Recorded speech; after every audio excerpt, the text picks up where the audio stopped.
What's up? What's up, live fam? That's what the professor says. My name's Kent. That's all you need to know about me. That's all you need to know about me. No. It's been a minute. Last time I did like YouTube videos, I just like messed around with jumping over hurdles and stuff in like ultra slow motion. It was garbage. But I'm back. And I'm not gonna really waste a lot of time here, but we're basically talking about everything nutrition, exercise, basketball, football related. So that's kind of be those are kind of be like kind of the main four topics. We might dabble in some other stuff, but it's mostly gonna be around those four. So I'll kind of talk about two things today. Two things that I'm kind of doing for myself, and one is getting my nutrition in check, and two is getting some quantitative data for my nutrition and also for my vertical jump. So those are the two topics today. So we'll go over nutrition first, and then we'll go over a vertical jump. Actually, let's reverse that. We're gonna go vertical jump and then we'll go nutrition. So if you guys don't know who PJF Performance is, Paul Fabritz, he is, okay, you've been living under a rock, first of all. No, I'm just kidding. He's actually, like, I know he's, like, to me he seems popular, but he's actually not. Like, he only has like 150,000 subscribers on YouTube. But I'll post his link in the description, because dude knows his stuff. He actually trains James Harden.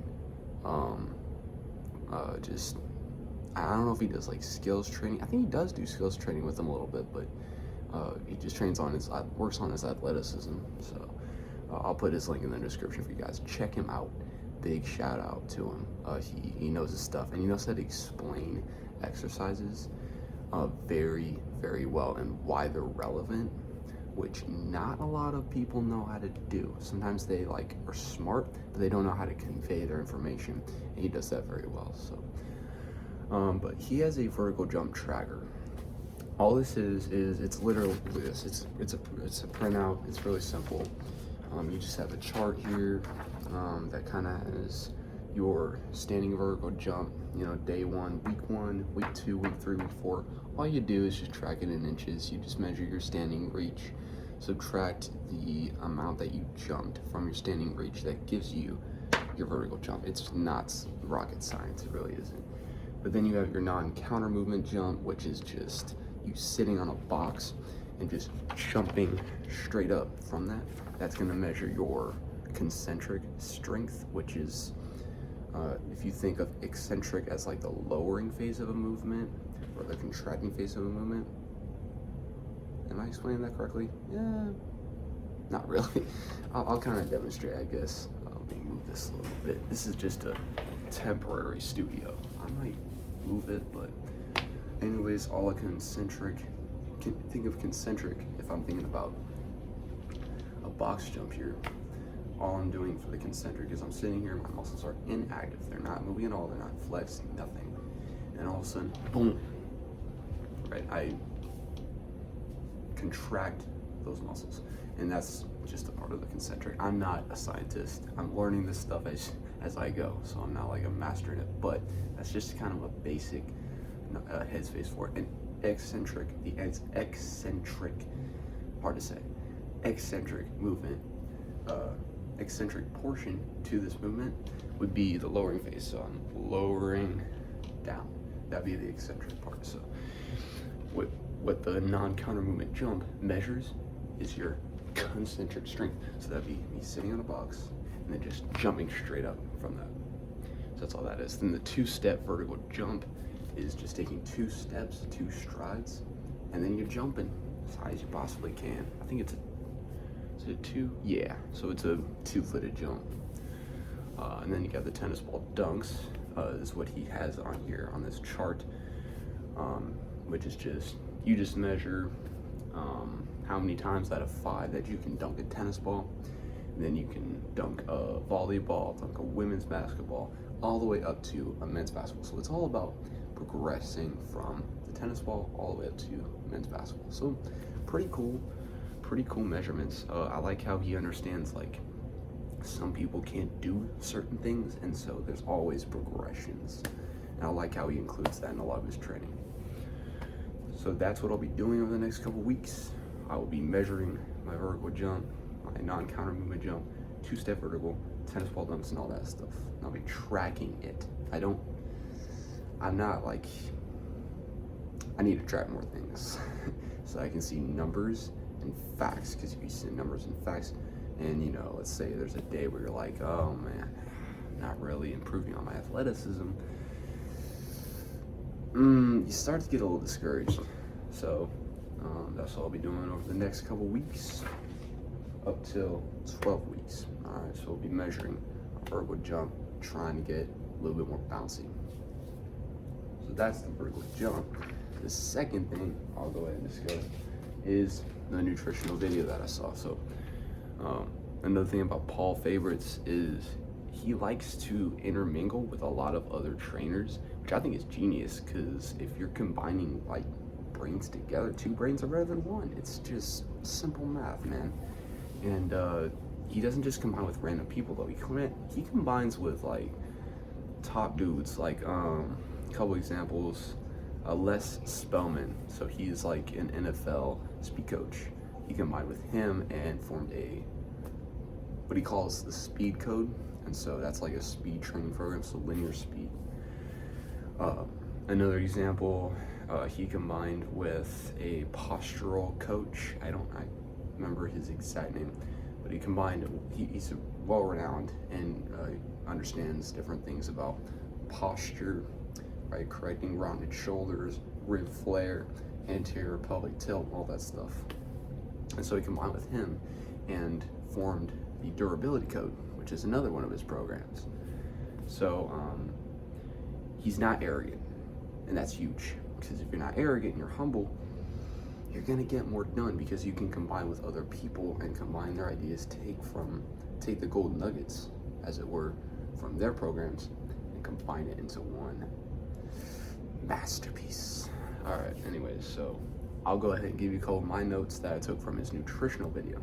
Now, backstory, just a little bit. I'm an ectomorph, so that means that I'm tall and I'm leaner. I'm about 6'3". I'm a little bit leaner, on the leaner side. Some people are mesomorphs, while others are, what's the other one? Mesomorphs, ectomorphs, and there's one other category of size. I can't remember exactly what it is. Mesomorphs, ectomorphs. Yeah, it's not coming to me. If it does later in the video, I'll go ahead and say it. But there's three basic types of people. I'm an ectomorph, so that means that I have a rapid metabolism. I'm tall and skinny. Everything comes through me and it just goes straight out, and there's no mass acquired whatsoever. So it's very difficult for me to gain size. So I'm like, okay, hold up. Right now, currently, I feel like God has called me to play college football. If I'm gonna play football, bro, I gotta get bigger. It's just a fact. I'm only like 180 right now. If I can get 200 thereabouts, I don't need a ton of weight, right? Because obviously, and it's probably not gonna happen anyways, but if you get too big and you get kind of bodybuilder type build, then you start getting slower and performance starts to degrade, and obviously you don't want that on the football field. But yeah, that's kind of what I'm trying to do, is I'm trying to build mass while also keeping my performance. So keeping my vertical jump, keeping the level of speed I have. So that's kind of the baseline.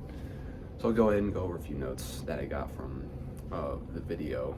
The video included Paul Fabritz, who I just mentioned, who trains the dude that trains James Harden and all that stuff, and Dr. Marc Bubbs, who is also a world-renowned nutrition god.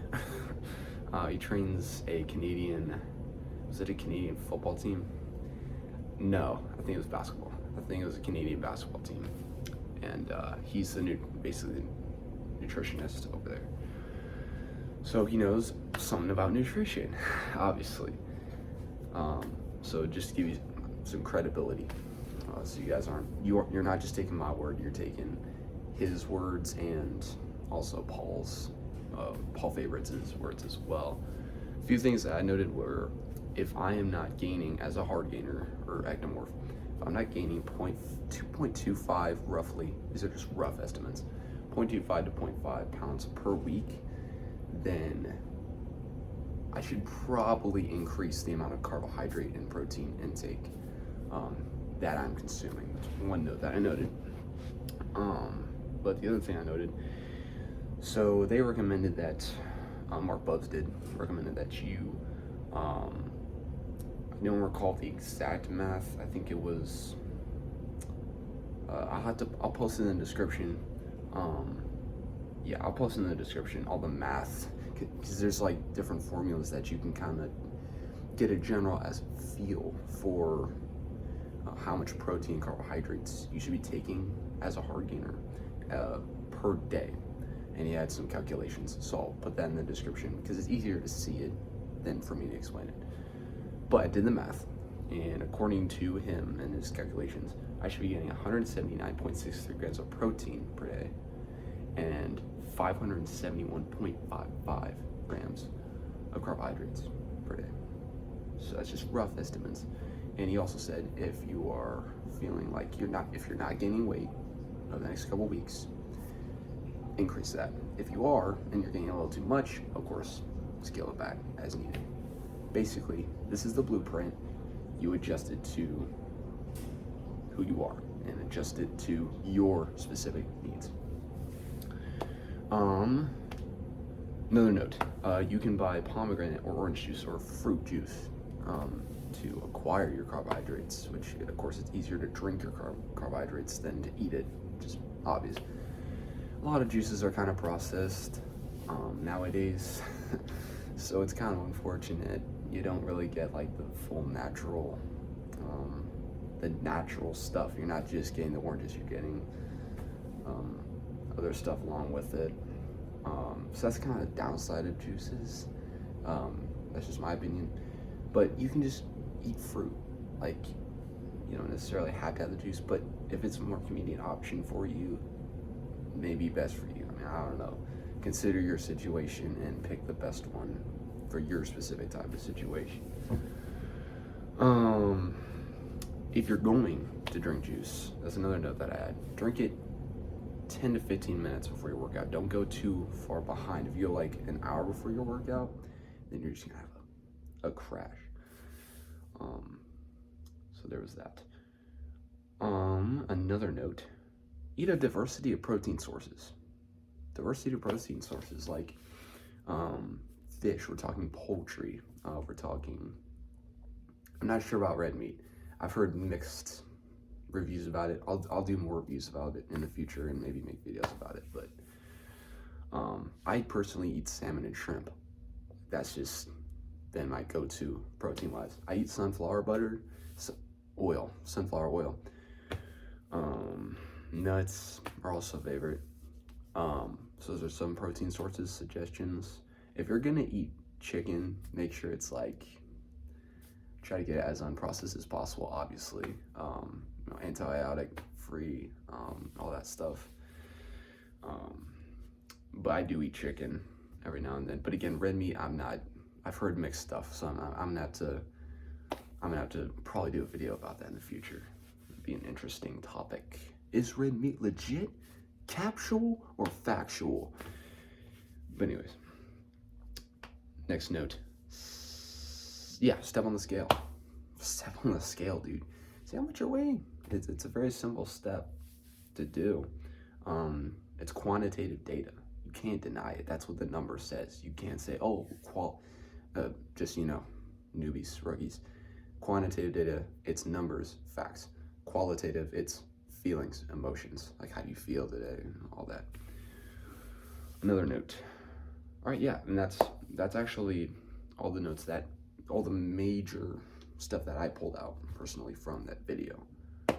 I'll go ahead and put the link to that video in the description. Why not? I think it's important for you guys to kind of see where I'm getting my stuff so that you guys can actually trust what I'm saying, because I don't want you guys to think that I'm just pulling this stuff from my own brain. No, it's coming from some experts in fields that I've been following. So I'll see you guys in the next video.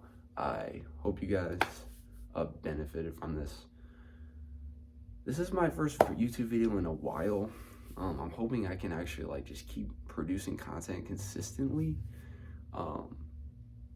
If you guys have any suggestions, like, you know, of those 4 fields that I talked about, you know, football, basketball, nutrition, sleep, all things health related. Or if there's another sport you want me to tap into, do some content on, I would be more than happy to. Actually, the third thing I was actually going to talk to you guys about was what kind of content specifically in those sport realms I'm going to be talking about. So I personally hoop at a variety of community centers around the Omaha area. So I was thinking of doing some 3-on-3 film, 5-on-5 film. There's some pretty good competition over there. So I'm thinking I might do some serious film on there. It's not gonna be great quality because I don't have a filmographer. Videographer, sorry. Jeez. But I don't have one. So it's me, myself, and I doing the whole thing. So right now, at least, if I find someone, God would, I mean, that'd be a blessing. But right now, I don't have it. So it's gonna be me, this tripod, the phone. It's probably just gonna be stationary, not gonna be great video quality, but something to just get you guys a feel for like what I'm doing, and get you guys some content. Other than me talking here, I want you guys to actually see me do stuff. You feel me? I'm also in a 5v5 league, a 5v5 flag football league right now, recreational, just with a couple of my friends. So I'm thinking of posting some content there of our games, practices, and stuff. Football content. Training content, right? What workouts am I doing? You're gonna see a lot more of Paul Fabritz, and that's not the last time you're gonna hear him, because I do a lot of stuff that's based off of him because of his innovative approach to athleticism. So training as well. Weight room, field, the whole shebang. That's the baseline. The baseline for the level of content that I'm going to be producing. I might do some of this stuff too. Just give out some reviews, some notes that I'm pulling out from different videos and different sources. Currently, I'm trying to get a job position as a physical therapy assistant, which means I'm basically a master and apprentice, right? You got the master, who's the physical therapist, and you got the apprentice, who's the physical therapy assistant. So I'm trying to be, so I can learn from the top dogs in the industry, who study this stuff, who've gotten degrees in this stuff, put in all the work, so that I can just ask them questions, learn as necessary. Right now I work at Hy-Vee. I'm not going to say anything more about that because it's pretty much all negative stuff when it comes to Hy-Vee. Yeah, I might do another video on that later, but just to warn you guys, look, all I'm going to say, don't work at Hy-Vee. Just don't. Retail, fast food, don't do it. Don't do it. I've seen enough, heard enough. Don't do it. It's not worth your time. Get yourself a job like outside of those categories. But that's all I have today. So just to refresh, we talked about first the vertical jump, tracking, stuff that I'm gonna be doing over the next couple weeks. I'll keep you guys updated on like my vertical jump journey and if it's actually working, and if I'm doing what I need to be doing there. Talked about nutrition, a few points that I pulled out for ectomorphs like myself and gaining weight. I'm gonna be trying to gain some weight the next couple weeks, so I'll keep you guys updated on that too. And then finally, we talked about the content I'm trying to produce. Again, you guys got suggestions that are like kind of in those categories, around those categories. Put a comment up, bro. Like, I'm looking at these comments. Don't think I'm not looking. So I will see you guys in the next video. Peace.